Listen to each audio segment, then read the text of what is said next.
We chose to do our Nursing Theorist presentation on Calista Roy. This is done by Zoe, Lakin, and Julia.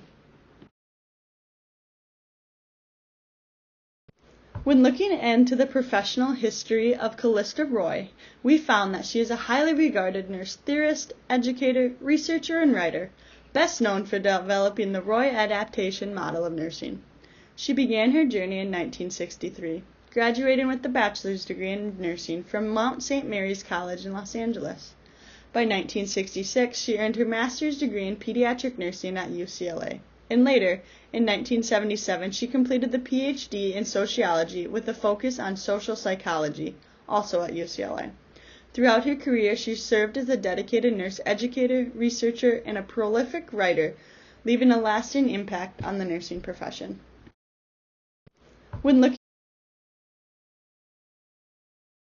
in Calista Roy's adaptation model, individuals or groups are viewed as holistic systems, constantly striving to adapt to both internal and external changes. The environment plays a crucial role by providing different kinds of stimuli. A focal stimulus is the most direct influence, like a sudden death or illness. Contextual stimuli are background factors, such as financial situations, while residual stimuli are often hidden influences from the past, like old habits. Nursing's primary goal within this model is to support adaptations across 4 modes: the physiological mode, the self-concept mode, the role function mode, and the interdependence mode.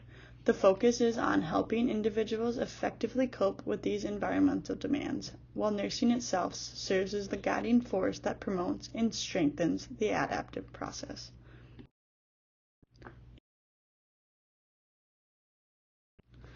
According to the Roy adaptation model, people adapt through 4 interconnected modes. First, the physiological mode focuses on basic bodily function and needs, such as maintaining stable vital signs, ensuring adequate hydration, and effectively managing pain. Next, the self-concept or group identity mode deals with beliefs and feelings about oneself or a group. This involves maintaining self-esteem, coping with body changes, and finding meaning even in the midst of illness. Then we have the role function mode, which is all about performance in social roles, like fulfilling responsibilities as a parent, an employee, or a community member. Finally, the interdependence mode centers on relationships and support systems, emphasizing the importance of maintaining healthy connections with family and friends and knowing when to seek and accept help when needed.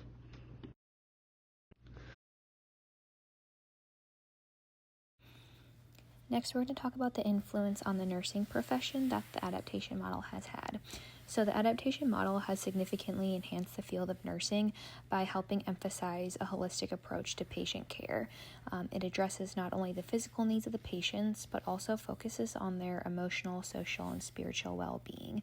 By integrating these dimensions together, it helps promote health and healing that extends beyond just the immediate medical concerns a patient is dealing with, and it recognizes the full scope of what impacts a person's recovery and their quality of life. So Roy's theory is highly transferable across various medical settings, empowering nurses to support patients as they navigate the physical and emotional challenges of illness. So by focusing on the whole person, nurses are able to help guide individuals towards comprehensive healing and overall well-being. Continuing with the influence on the nursing profession, so the nursing world has been greatly affected by the implementation of the adaptation model of nursing. Over time, there's evidence that this model brings forth many benefits to everybody in the process. So some of those influences are better health outcomes in general for the patient, more consistency in sequential processes and focus of care, the promotion of adaptability and maintenance of integrity for a patient. It's simple and easy to follow, and ultimately it guides nurses to apply their skills such as observation and interviewing that helps lead to more individualized and thorough patient assessments. Now going into our case study for the implementation of the adaptation model. So the background is that Kevin is a 33-year-old male who experienced sudden chest pain and shortness of breath while mowing his lawn. He has a history of asthma and recently ran out of his rescue inhaler. Kevin presented to the emergency department with signs of severe asthma exacerbation, including tachycardia, wheezing, and labored breathing. So starting off the incorporation of the adaptation model into this case study, we're going to first touch on the physiologic mode. So the overall goal of this section is asking the question, how can we address the immediate needs of Kevin and restore his physiological stability? So we're going to do that through a few ways. So we're first off going to address the need based on the symptoms he's experiencing. So we see he's having tachycardia, wheezing, and labored breathing. As the nurse, what is our role? So what can we do to intervene? We can utilize oxygen therapy with a goal to keep his oxygen saturation above 92%. We can administer appropriate medications based on the orders. So that could be short-acting beta agonists or corticosteroids.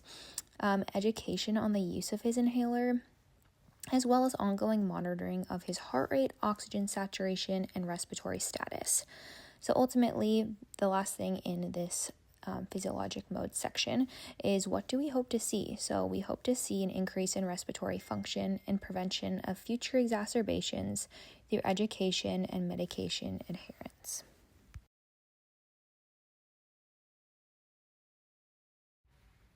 Next, we are going to move into the self-concept mode, which is the second stage of the adaptation model. So starting off with the goal, we are going to start by just asking the question, how can we enhance Kevin's self-image and support emotional health related to his illness? So starting off, we are going to address the needs based on the client's reaction. So this can be seeing that he's expressing frustration with his condition and the ongoing management of it, or feelings of guilt for not knowing how to properly care for himself. As the nurse, what can we do to intervene? So we can help co-create a medication management plan that feels adherable to him.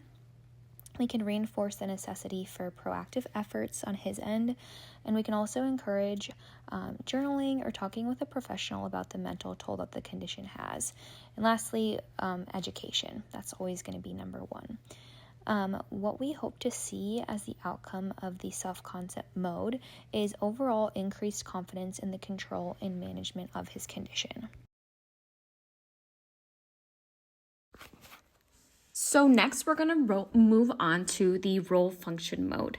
And so the goal of this mode is to educate the patient on medical management in order so they can continue to perform activities that he or she is responsible for or has an interest in, like a job or you're a parent or any of those kind of roles in your life. And so what we really need to do is we need to address the needs on the client's reaction. So Kevin, in our example, he wants to participate in these activities like mowing the lawn, but that exasperates his symptoms. And so Kevin lacks the education on the importance of continuously carrying his inhaler when participating in such activities like mowing the lawn. So what can we do as a nurse? Our really main thing that we can do is educate. We can teach Kevin what are some early signs of going into asthma exacerbation, and we can have him take note of that and contact his provider or know when to use his inhaler. And that kind of leads into another point, which is, why is it so important for you to carry this rescue inhaler during these activities? We want to have a decrease in these asthma attacks where we have to go to the emergency room to get care. So we need to have that education on how we can continue these activities like mowing the lawn, but more in a safer manner. And what we really hope to see in the end is a willingness from Kevin to adapt to activities in order to prevent these exacerbations from happening without removing these tasks completely from our life, because we do need to get things done during our day, but we need to be safe about it. The next mode that we will discuss is the interdependence mode. And so the goal for this mode is we want to ensure that Kevin has a sufficient support system and people in his life that can help him with management of his symptoms as needed. So first, what we're going to do is we're going to address the need based off of the client's reaction. Does Kevin have a sufficient support system in his life currently? And do the people in the support system know how to assist him if they needed it? Do they know what symptoms to look for when Kevin is having an asthma exacerbation? Do they know that when to remind him that he should be taking his emergency inhaler? Can he have these people in his life to look out for him in that kind of way? And as nurses, we can intervene in a couple ways. We can get Kevin to reach out to his family or friends, and we can invite them to join in on the education, learn about those signs and symptoms of asthma exacerbation. And then we can also inform Kevin of support systems that he can go to, and he can discuss and talk to other people who have asthma, and he can have people that can relate to similar experiences that he has, so we can develop a support system through those support groups as well.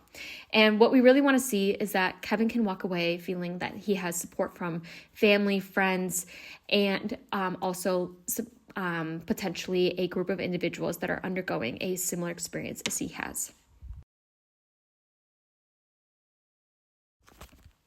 Next, we will be discussing the influence that the Roy adaptation model has over nursing.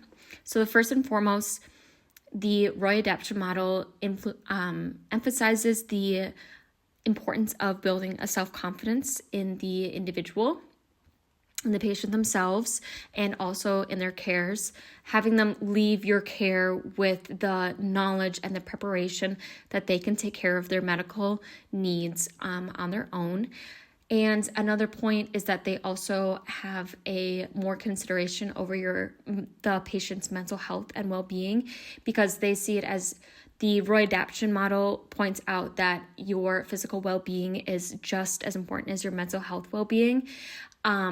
And also the influence that it is very stimuli driven. The Roy adaptation model really pinpoints the location of the distress that the patient is going through, and they try to work outwards from that point. And overall, the Roy adaptation model encompasses a holistic care point of view. It emphasizes importance not only in your support systems, your social circles, your mental well-being, but it also puts the patient as a person first before their medical diagnosis. And I think that really makes a difference encompassing this Roy adaptation model into a nursing point of view. The last topic we'll be discussing is the nursing process in the Roy adaptation model. So the nursing process that we've discussed in previous lessons is we first start with our assessment, diagnosis, planning, implementation, and evaluation. And that has very similar ties towards the Roy adaptation model, as we'll see. So the first step of the Roy adaptation model is you're going to assess the behavior of the patient. This is psychosocial, self-concept, role function, and interdependence.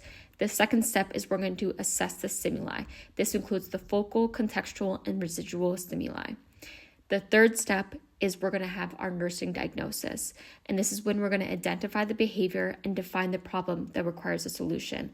So as seen in the case study at the beginning of the presentation, Kevin does not have his rescue inhaler on him when he has an asthma attack while mowing the lawn.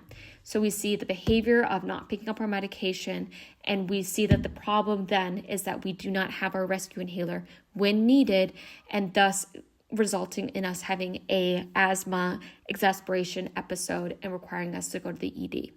So the next step we're going to do is we're going to set goals. We want these to be realistic, time-bound, measurable goals that promote positive adaptation. We want to make sure that our patient is leaving and is going to be able to achieve these goals. We want them to be achievable and be able to be mixed into their lives accordingly.